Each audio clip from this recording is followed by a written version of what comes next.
Well, I think one of the powers of ABCD is that it contrasts with the traditional approach to community development, which takes all of these groups of people, young people, older people, people with disabilities, indigenous communities, and often what it does is it separates them out and puts them in programs. Takes them, puts them all together, puts them in programs and separates them from their community. And the power of ABCD is that actually what we're trying to do across a place, a shared neighbourhood, is bring all of the gifts of those diverse groups together. People want a life, not a service. So primarily what people are looking for is a good life with a service when they need it. So what we've got to try and get a balance around is how we provide services that people need and don't cut them back, while at the same time building community so people don't get dependent on those services.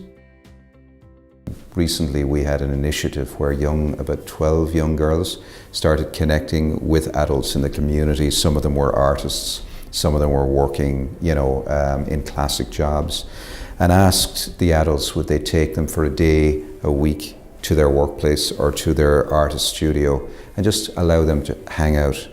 And then we just simply watched what happened.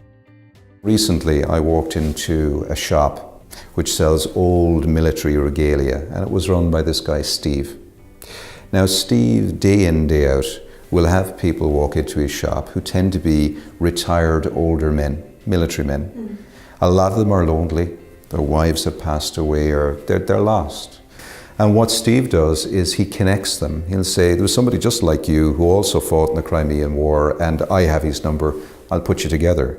And every Friday between 10 and 12, about 10, maybe 15 of these old boys, as he refers to them, meet and have coffee and talk about the good old days. So he's effectively created a little social network. Now I would argue that that social network is profoundly important to those men and may well be keeping them out of services and certainly keeps them out of loneliness. A lot of what goes for or is seen to be a medical issue is not. It's a social or it's a political one. The difficulty is because we haven't actually invested in the community building. The level of need hits crisis point and the costs are phenomenal. So the argument is get in early, build community so people don't become dependent on services, and when they need them, the resource will be there to provide it.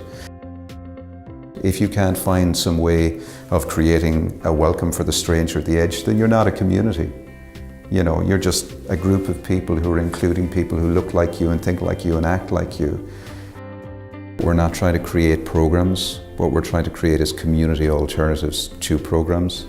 And that sometimes can be a big challenge, particularly to the professional world, people who are paid to provide programs to all of those target groups.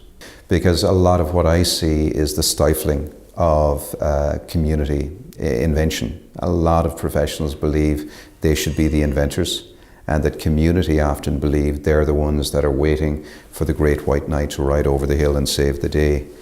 If you're waiting for your leadership to get their act together before you act as citizens, you'll probably never act.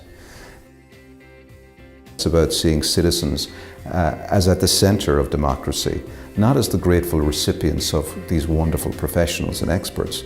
So for me, there's a job of work in actually getting into neighbourhoods, finding out what people care about, and then helping them get connected.